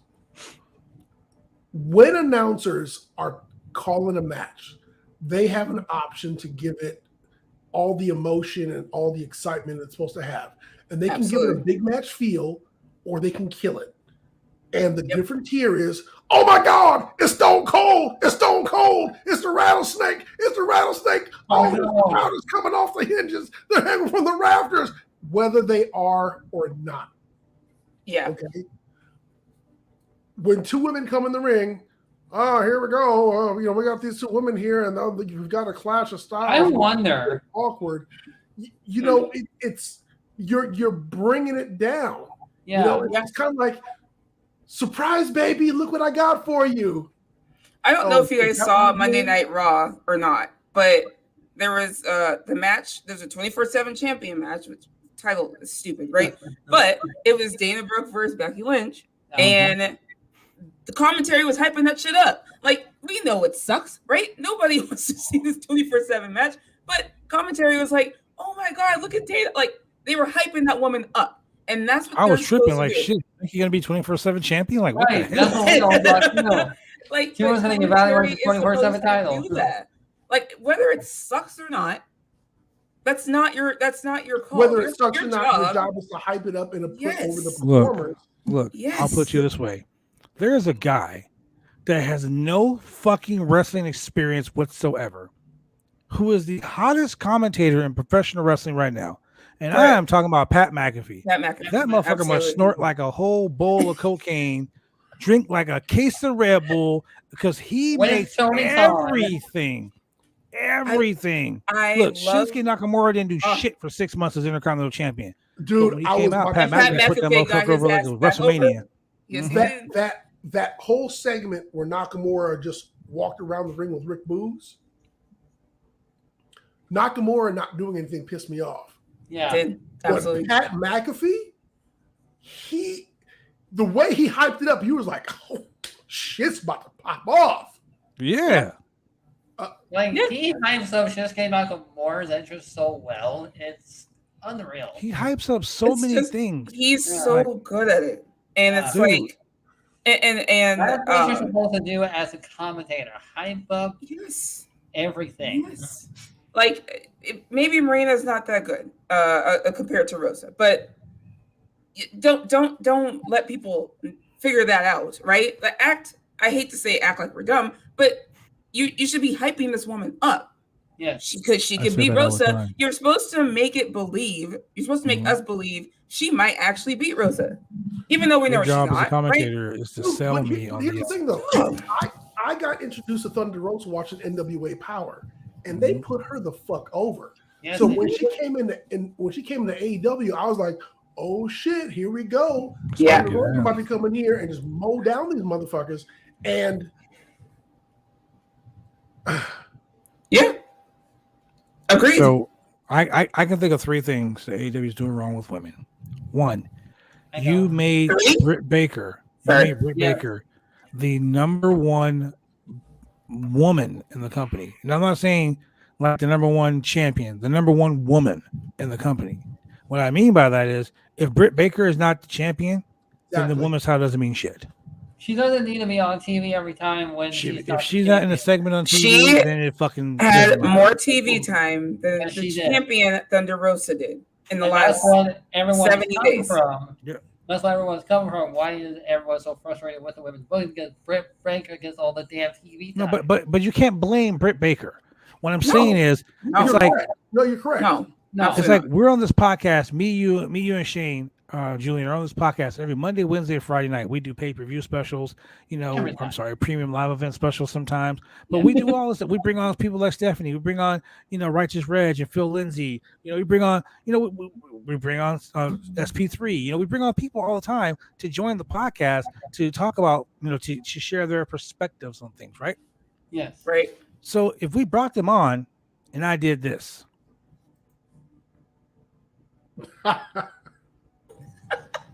What does that do? What does Let's that do? bottom. Let's What does that go.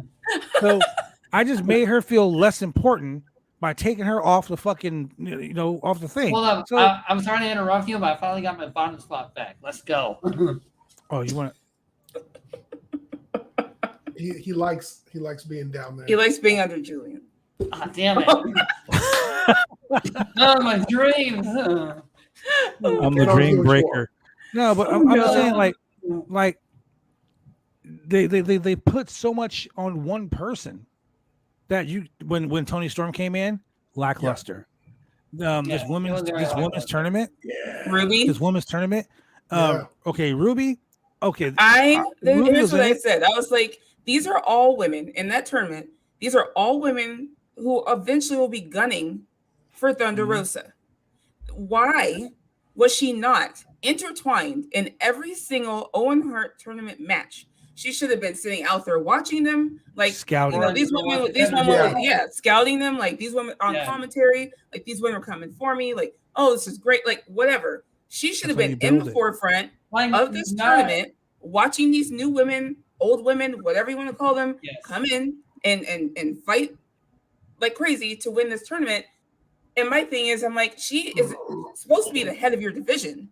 Why is she not out there hyping these women with you on commentary while also saying, like, I gotta watch my back, right? While she also had the build with Serena Deeb. There's so many opportunities they had to feature her as their main woman, and they just didn't do it. And it frustrated the crap out of me to the point I wrote a whole tweet about it.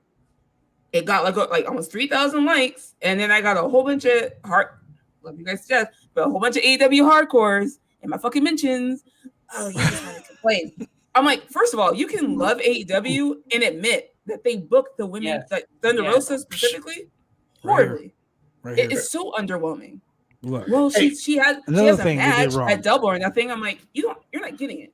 Another thing they did wrong, and this frustrated the fuck out of me because I'm really good friends with Nikita Lyons. Okay, I'm like really good friends with her. So I tend to watch NXT because I like to watch her work, and I like to watch the atmosphere of the women there, Mandy Rose and Toxic Attraction. Okay, but here's my thing. I support women's wrestling if it's good. If it's stupid, I'm going to point out how stupid it is. I'm pointing out how stupid AEW's women division is right now for the simple fact that this NXT fucking breakout tournament, Roxy won the breakout tournament. Yes. Roxy is young. She is hungry. She's fucking former Ring of Honor Women's World Champion, but she's young. What's she, 21, 22? Like, she's young. So you made a new star in the fans' eyes by having her win that breakout tournament. Okay, I was excited when I saw that. So why didn't Chris Statlander or fucking Tony Storm or someone else in this fucking tournament? Why didn't they win the women's Owen? I've been saying on this show when it started. I'm like, this should be like the breakout tournament. Someone new. They should build. AEW's whole premise was we're building new stars. Yes. You're building new stars by giving Britt Baker the fucking tournament win after she was just your world champion last. I agree with you. So Sid, SP3, pointed out something. He's like, while I think most of us wanted someone new to come up and kind of put someone else over, he was like, I get the business decision to put Britt there because they're trying to establish the Owen Hart tournament as this prestigious thing, right? And so if your top woman wins it, Britt Flair, you are correct. You are correct, Romeo. Someone posted that on Twitter, and they got so much backlash because everyone's like, Britt's not as good as Charlotte Flair. And everyone's like, we're talking about booking, not in-ring capability, but just booking, okay? Like, she is that overpushed woman, and she's going to continue to be that. She's not going anywhere. She's not. So he has to learn to book other women around Britt because... Okay. You know what? Okay. So yeah, learn to book other women around Britt. I got a perfect example for you. Cinco de Mayo. Me and my lady went out. We're in California. Cinco de Mayo. You're gonna go out, have some margaritas, have some tacos. Yep. The place we went to down in Long Beach. The place we went to down in Long Beach had this all-female mariachi band playing, and I was like, huh. So they came over to the table and they played, and I said, hey, by the way, were you the band that opened it for Thunder Rosa? And the lady said, nah, we weren't, but I know what you're talking about. And she is hot. We love her. She is over. We love watching her matches. Yeah. That is why you book her hard. Yeah. Well, it's not that she's representing a whole culture, for God's sake. A culture that heavily watches wrestling, pro wrestling. And I'm like, she needs to be so you talk about like Big E when he went out and did kind of the press stuff and whatever. They need to be doing that with Thunder Rosa. Have her speak Spanish. Have her be on the Spanish channels. Like, there's so many opportunities for them to get this woman out there because she is likable. She is smart. She's knowledgeable. She's your champion. Put her out there. And it's not her first the most successful women's company in the United States right now, ladies and gentlemen. Correct. She can do so much more for AEW and draw so many other eyes. Just whether it's in her culture or not, but it's just I had a girlfriend who didn't watch wrestling. She didn't like wrestling. She didn't understand why I watched wrestling until I finally told her, watch this match. And it was the match between Sasha Banks and Bayley. Oh, the Iron Woman match? Brooklyn. You're talking about Brooklyn? When Sasha took the bow off of Izzy's head and was dancing around with it and made her cry. Oh, okay, you're okay. And my girl at the time was like, Bro. she was like, that's evil. She's like, I love girl. it. She's like, I love it. I love it. They, the kids cry. fan. Make them cry. Make those. I love making kids cry, She dude. was like, I love it. On UPN, there's a big Pakistani guy squeezing the head of a little Mexican dude in a mask. I was like, oh, you mean Greg Khali and Rey Mysterio? Who the fuck else could it be? Bro, look, I'm gonna tell you something, man. That sucks people in. Yeah. And that's why when Yes. you represent these different cultures and you represent these different people, you're getting a whole swath of people. If you get 100 people to look at your product at random, you're going to keep at least 10% of them, and that's 10 extra eyes you got on your product, and that's probably absolutely. I tell people this all the time. People who do wrestling shows, they make flyers. I say, make 10,000 flyers. Why 10,000, you say? Because out of 10,000 flyers, 8,500 of those flyers people are going to look at. The rest of those flyers are going to go on the fucking ground, right? Yeah. Out of 8,500 flyers, 2,210 of those flyers are going to get taken off a wall or some shit. Yeah. Yep. Out of Yeah, but hey, what's 2,210 this? flyers, 500 flyers are going to get taken home. Yep. Out of 500 flyers, 20 people are going to take those flyers and come to that wrestling show. Yeah. Law of averages, man. Always. Law of averages. Yep. You always Isn't have to that? make It's like the Mexican culture in general. Like I have so many friends. Well, I live in Arizona. I don't know if you guys know that. So I live in southern Arizona. So you live down by the that's border. the culture down here. That's the culture down here. So I just know they're very proud culture. And when they see someone on a platform that they can respect and look up to, it draws eyes, right? Their whole family, like, you need to watch this. They have a whole female. Some of my friends who don't even watch wrestling, because that's why I'm on Twitter, because I don't have real life friends that actually watch wrestling. They watch other sports, right? I have to go find wrestling friends. But when they tweet me or text me or whatever and go, hey, I saw this clip, there was an all-female mariachi band. This is one of my Hispanic friends. Yep. I saw this all-female mariachi band on that show that you watch. And I was like, are you talking about AEW? And she's like, I'm like, Dynamite? And she sent me the clip. And she's like, look. And I was like, how did you find this? And she's like, my brother sent it to me. He thought this was really cool because he watches wrestling and her brother watches wrestling. So it spreads around so easily. It's just, that's all it takes. And so for me, I'm just like, she's like, this woman looks really cool. And blah, blah, blah. Like we end up talking about Thunder Rosa for like 40 minutes. And I'm just kind of like, wow. But it's just one of those things where I'm like, she could do so much because she touches people that Britt Baker might necessarily touch, right? And I don't think they're utilizing her properly. They're not. I just don't. It's money left on the table. That's what I call it. Just money left on the table. Like you said, they could use her and do so much more with her, but they chose not to. They're choosing not to. Yeah. So at least she defended the title on TV. Unlike that big head girl, was she an alien or something? I laughed physically out loud. Like I was physically, people. Sometimes people just type LOL. I was literally LOL. When he's like, "What is that big head girl from outer space?" I was like, "No." I'm like, stop it. Like, I haven't heard someone call a big head nothing on TV. It's so long. I said, and then he's like, Chris Highlander or Kristen Highlander. I was like, he even still should have run. Highlander. Red Velvet was like Chris Statlander, and he was like Statlander. What'd you call her name? Highlander. Like, okay, Kristen Highlander. I was like, oh my god, shit. Stokely is something else, man. That Johnny sound like Keith Sweat. Who could beat Red Velvet? Nobody. Here, Hogan's like nobody. Stokely is probably the best acquisition they've had. Please, I don't know how please long. feature him more. Please feature him more. Oh my god! But see, Stokely is one of those talents who just said, "This is beneath me. I'm gonna go do something else, someplace else."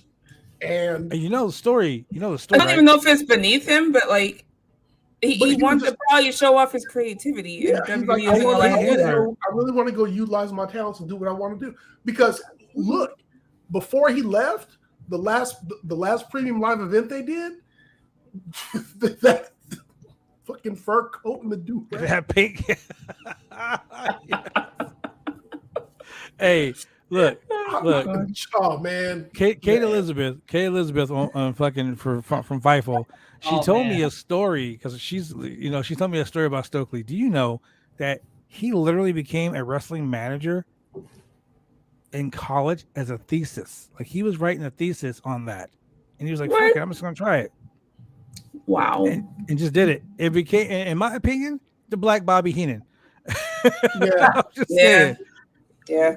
At me on Twitter if you want to, ladies and gentlemen. I don't give a shit. He is the Black Bobby Heenan. He's naturally talented, and he's naturally so creative. And I mean, I think we're all, a lot of us, I think we're calling. Did you see his video on Twitter? We'd love to see him with Jade. Did you see the video posted? He was like at the coffee shop. He turns around, "Hey, buddy, how you doing?" I was like, "No." When he was like, "And you should always be honest." And he's like, he looks at the camera, and I'm like, I can't with this dude.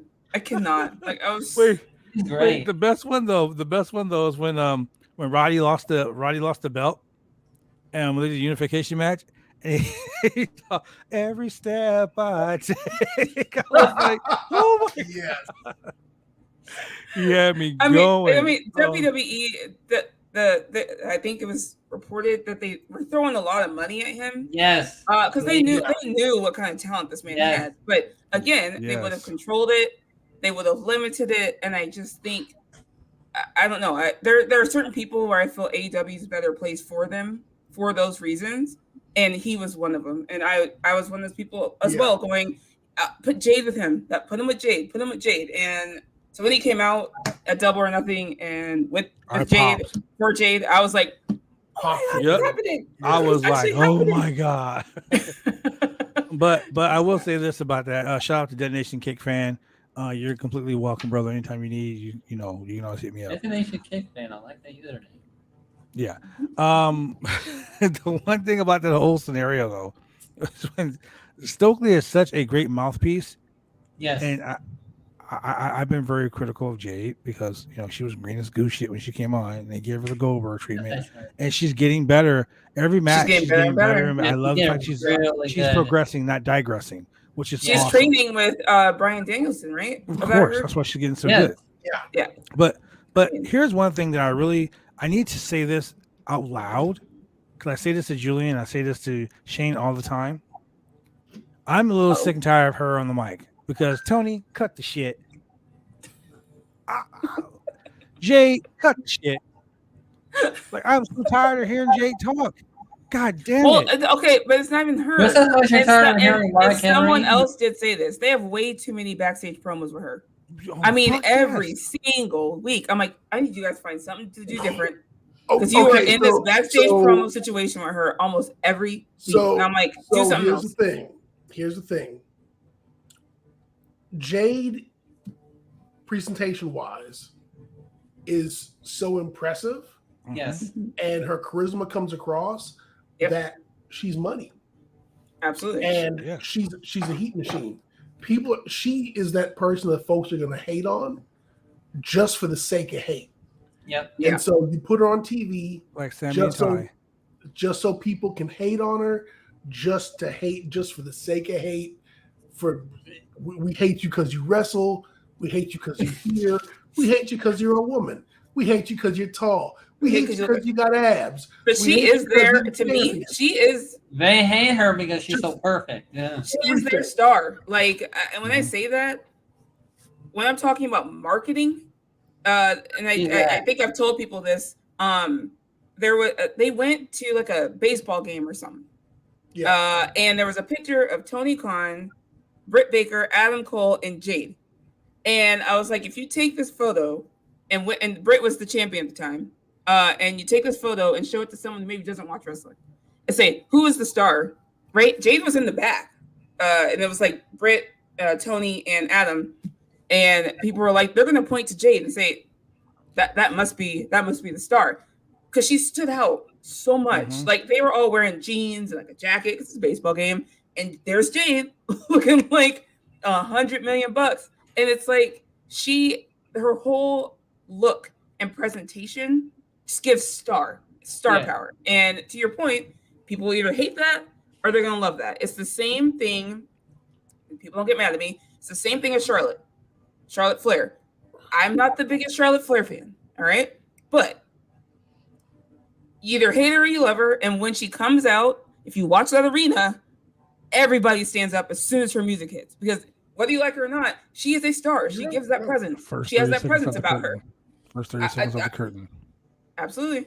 I mean, everyone's like taking pictures, and then all of a sudden you see them go, boo, right? They start booing her. And it's like, but she has that presence. Whether you like it or not, she has it. And it's there. It's not whether you boo or cheer. It's when you're quiet. That tells you. So as long as fans are making a reaction in one way or another. So here's the thing about Jade. Jade has that very early Rocky Maivia kind of die Rocky die. Die Rocky, exactly. Die Rocky die. So she's got the $2,000 dress with the $5,000 shoes and the $800 shades. Yeah. But I've seen this before on The Rock, and you're stealing his gimmick, and so I'm going to hate you for that.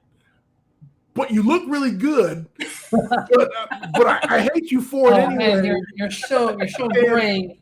And your first matches, they stank. You're getting better, but your first matches stank. But this match was pretty good. Well, think about it. Okay, everyone was calling her green, and she took that and made it her slogan, right? She's like, I'm green because I'm money, right? She took it, and then you're like, damn it, I can't even say that about you anymore because now you made it a thing. And it's, once again, Kurt Angle. Kurt Angle is what I gotta say. Kurt Angle. But what's funny about the whole Jade Cargill thing? Jade Cargill has that. She has that look, that way of her. It's like what's his name? It's like Ty Conti and fucking Sammy Guevara. People boo them because they're so cringy. They're all making out during matches and shit, right? But here's the thing: their slogan, "Don't hate us because you're not us." Don't hate me because you ain't me. Or my favorite is, "Don't get mad because my girlfriend's better looking than yours," dude. None of that works for me. Like I just because do you like them? Do you wish that they were off your screen? Would you like to see them get their ass kicked? Not necessarily. Because they do nothing for me. Like, and when I say that, when I say they do nothing for me, it's like I don't want to boo them. I don't want to cheer them. I don't really care about their characters. It does nothing. That's how I feel about the character. I feel that about Sammy Guevara personally, but I like Ty Conti on her own. I think she has potential on her own, and I personally hate when they mix couples together on TV. It's just not a thing I necessarily like. But and it has nothing to do with them. It's anybody, WWE even. I just don't like it. That's why I'm so glad the whole Becky and Seth Rollins thing. Like they never ever put. I mean, they put them together one time. The whole thing about it was a Survivor Series or some shit. Right. But that to me could have been badass. However, when you talk about commentary, either helping something or hurting something, commentary hurt that because it was a constant. Becky Lynch's boyfriend, Seth Rollins' girlfriend, Becky. Like we fucking know. Like it was just too much, and it ruined it. And again, I'm not a big couples person anyway, unless they're doing like intergender tag team matches consistently. I don't. So on the Thunder Rosa thing, I just got a message. Okay, I'm gonna read this message because it makes a lot of sense, and this person is probably gonna get mad at me for reading this message, but oh well, I'll take the heat for this one. Oh well. The wrestling industry is significantly losing a ton by not putting Thunder Rosa out there, and not just the money they can make, but the talent that blossoms by giving her so many more opportunities to learn. Yeah. That's facts. That is facts. The reason why there are people who get to where they get to, women or men, is because they have the opportunity to get there. Yeah. Whether it's outside of the ring, outside in the press, like that takes practice. If you go back to Thunder Rosa and Marina's match, chalked that part of that up to the fact that Reina hasn't had that much TV match time, right? Even in NXT, she didn't. In NXT, she didn't. It is a factor. The more you put these women out there to fight on TV, they will get better and better. Have a Perfect example. example. Men's and women's matches is what we're trying to do. Well, I'll tell you this: as a wrestler, wrestling in front of wrestling a house show, not in front of TV, is easy. Yep. Wrestling a TV show, TV time, TV matches, the way TV is structured, completely 2,000% different from a I regular don't even show. need to be a wrestler to understand that. Like angles, right? You have to find the camera. You have to know where that camera is while you're remembering and doing all these spots. Me and the producer would get mad at people during when I was running the company here in Portland doing TV. I literally would go out to the fucking middle. I would go out the curtain and take some duct tape and tape an X on the floor and say, "Stop on the X, count to 30, and then fucking move." Like these guys could not get it. They cannot grasp the concept. I would say your big moves, your big spots when you're doing a promo, look at the hard camera. Which one's the hard camera? The one that's not fucking moving. That one. The one the one that's right there. And these guys would look who they want. I chalk up that because you may know how good Thunder Rosa is, right? I chalk that up to just you're not giving them enough. My perfect example is I don't know how you guys feel about Liv Morgan. All right, she has work to do overall. However, Liv Morgan was barely ever on TV. Day one, she had a pay-per-view match, and she's been on TV almost every week since. And since then, she has progressed and looked better on TV in the ring. And I'm like that. You have to chalk it up to the fact that she's had the opportunity to do that. Now she knows her angles. She knows where the camera is. She can do spots where she appears behind Rhea Ripley, looking funny or weird or making faces because she knows where the cameras are now. She can do that stuff. And if they don't have that practice, they're never going to get that. Yeah, they're just not. No. But you know what, though? I'll tell you this. If AEW gave Thunder Rosa the same video packages that they gave Serena Deeb. I get it. Because the same marketing as Britt Baker. Serena, well, you know what? Britt Baker aside, Britt Baker is their darling. She's their flagship chick. Yeah. But what they did for Serena Deeb in the lead up to her championship match, but also during her feud. I mean, her was it a 5-match feud? Yeah, with 5 matches, 7-match Sheeta. With Sheeta. Mm-hmm. If they had given Thunder Rosa that set of video packages in a feud with anybody, if they gave her that time, you would get the same effect. But they're not giving her that. And I get you give her the big entrances, which are great. Yes, they are great. And you hype her up. You have her fighting Nyla Rose. During backstage segments every now and then.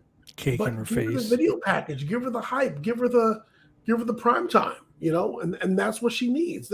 She's your champ.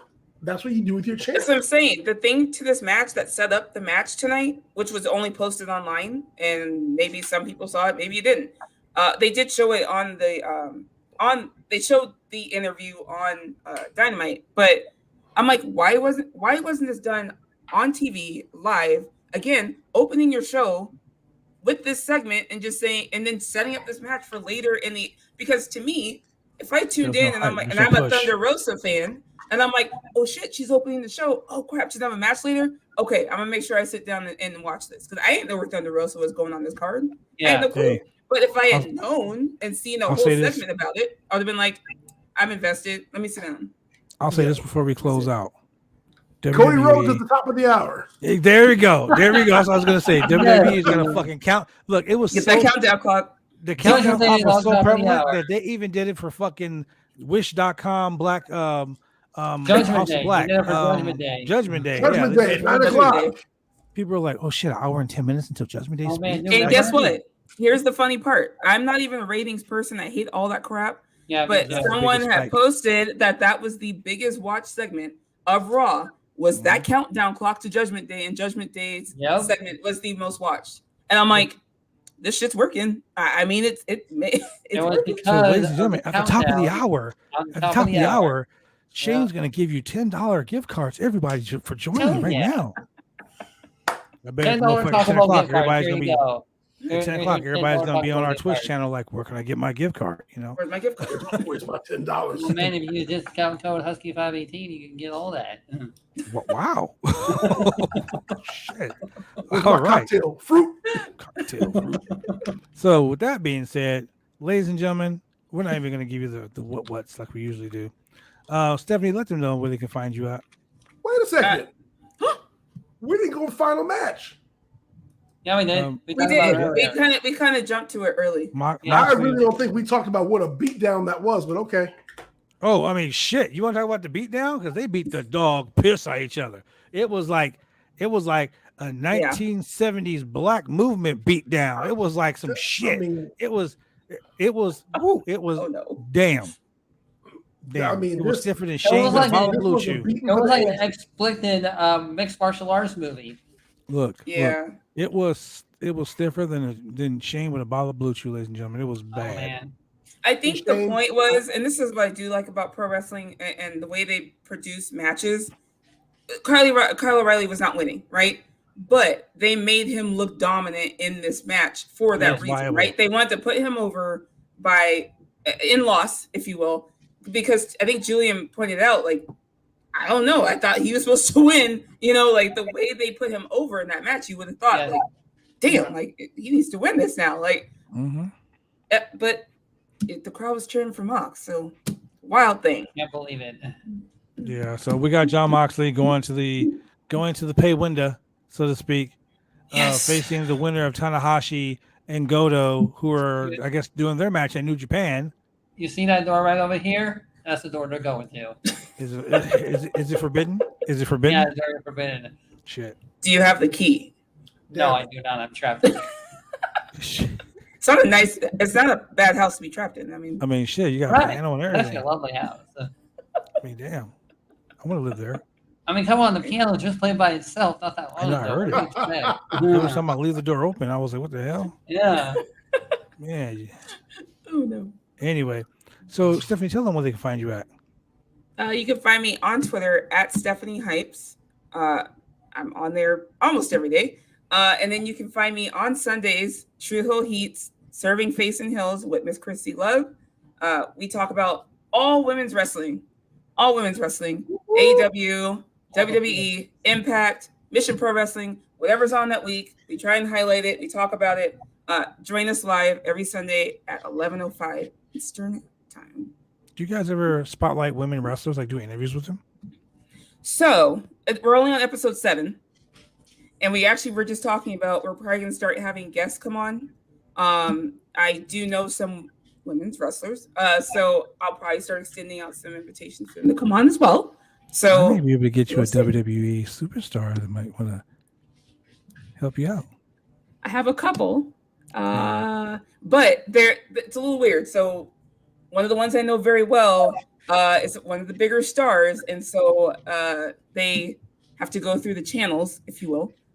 Screw channels. Look. Screw channels. I can do this for you right here. Watch this. Happy birthday to you.